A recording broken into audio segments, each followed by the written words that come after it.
हाँ जी, वैसे भी वो तो बिल्कुल पॉसिबल ही नहीं है ना। ये तो इसी तरह है कि आप जब एक कारोबार चला रहे हैं और उसमें अगर हर महीने नुकसान हो रहा है, तो आप अगर वो नुकसान पूरा करते चले जाएंगे तो वो बेसिकली तो होल बड़ा होता जा रहा है ना। उसमें ये तो नहीं है, जब तक वो सस्टेन करेगा नहीं अपने आप को, वो आप जहाँ मर्जी से पैसे निकाल के उसमें डालते जाएं। मतलब रिलीफ एफर्ट तो यही है ना कि सैलाब आएगा, आप रिलीफ एफर्ट करेंगे, फिर सैलाब आएगा, फिर रिलीफ एफर्ट करेंगे, साथ दुआ करेंगे कि उसमें वक्फा बड़ा होता जाए।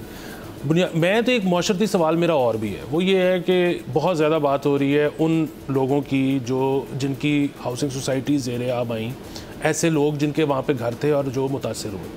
अच्छा, ये लोग, मैं अमीर तो मैं नहीं इनको समझता, लेकिन मतवसत तबका, मतलब को 50-60 लाख रुपए का प्लॉट लिया होगा, उसके ऊपर कोई करोड़ रुपए की कंस्ट्रक्शन करा दी होगी, फिर उसके अंदर कुछ सामान भी होगा, तो ये मतवसत तबका है। अच्छा, अब जाहिर है ऐसे मौके पे नंबर एक चीज़, उस प्रॉपर्टी का रेट तो बहुत नीचे चला गया है। सो अगर आप उनको ये कहें कि वो ये बेच के आप कहीं और मूव कर जाएं, वो शायद मुमकिन नहीं है। फिर उनके जो अंदर सामान था वो कितना नुकसान पहुंचा है उसको, उनकी क्या बुनियादें घर की ऐसी तो नहीं हो गई कि अब उस पर भी काम करने की ज़रूरत होगी, so on and so forth. So वो अब जितने पीछे गए हैं ज़िंदगी में, या उनको उनके ऊपर जो इम्पैक्ट हुआ है, एक तो वैसे ठीक है कि जान है तो जहान है, अल्लाह का बड़ा शुक्र है कि जान का नुकसान ज़्यादा नहीं हुआ। इंसान अपनी लाइफ रीबिल्ड कर सकता है अगर वो ज़िंदा रहे।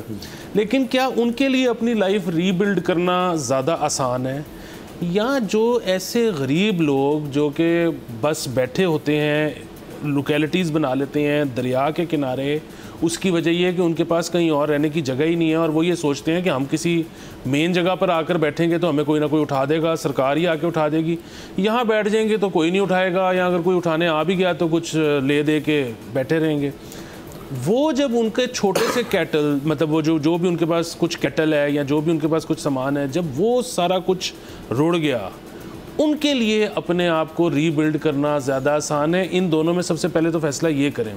दूसरी चीज़ ये है कि मतलब अगेन मुझे तो ऐसे लगता है कि ज़ाहिर है मुतवसत तबका जो है वो इसीलिए मुतवसत है कि उनके पास कुछ तालीम, कुछ और ज़राए होंगे तो वो अपने आप को सहारा दे सकेंगे।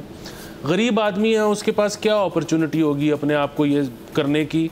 ऐसे मौक़ों पे अब हम कैसे ये बात कर सकते हैं, समझा सकते हैं अगेन उन्हीं गरीब लोगों को कि सरकार, आप इसके बारे में जो भी गुमान रखें, मतलब आप ये कहें कि जी गरीब मुल्क है, जितने उनके पास रिसोर्सेज होंगे वो लगा देंगे हमारी फलाह बहबूद के लिए, लेकिन अब रिसोर्सेज ही लिमिटेड हैं। या आप सरकार के बारे में गुमान रखें कि जी ये तो करप्ट हैं, इन्होंने हमारा कुछ भी नहीं करना, वट एवर द केस, जो भी आप सोचें, बात ये है कि they can do so much.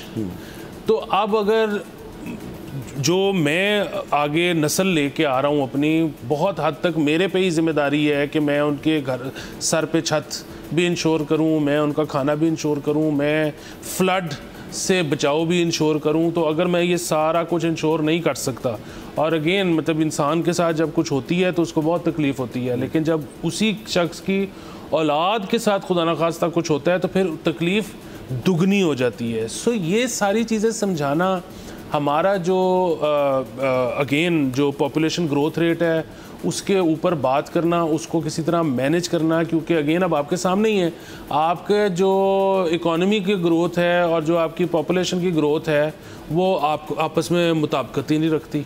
तो ये तो एक ज़ीरो सम गेम है। अगेन मतलब आप 2022 कहते हैं कि उसमें आया सैलाब और 2025 में आ गया, 3 साल का फ़र्क है।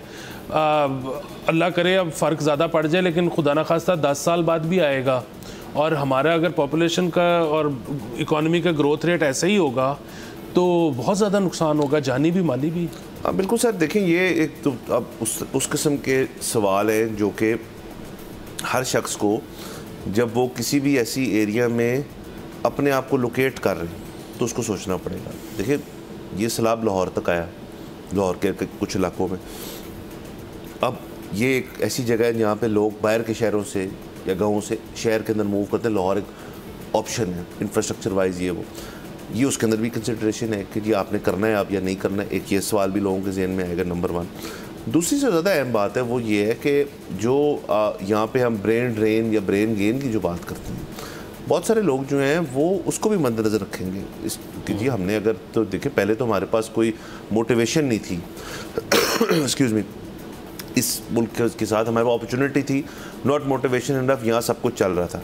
नेचुरल डिज़ास्टर जो होता है और आपको उसकी फ्रीक्वेंसी में, जैसे आपने कहा, एक तब्दीली नज़र आई है, ज़्यादा तेज़ हो गई है, वो भी एक मोटिवेशनल फैक्टर होता है फिर आपका कि जी कि हम ऐसा करते हैं जो हमें सोचा था हमने कि नहीं यही सबके पास, ये हमारी ज़मीन है, ये वो, लेकिन वो ज़मीन ही ना रहे, फ़र्ज़ करें उनकी हद तक बात करो, पाकिस्तान को तो कुछ नहीं होना, उनकी हद तक, तो ये एक कंसिडरेशन होती है फिर कि जी हम रिलोकेट कर लें कहीं पर। सब्सक्राइब करें और बेल दबाएं ताकि कोई खबर रह न जाए।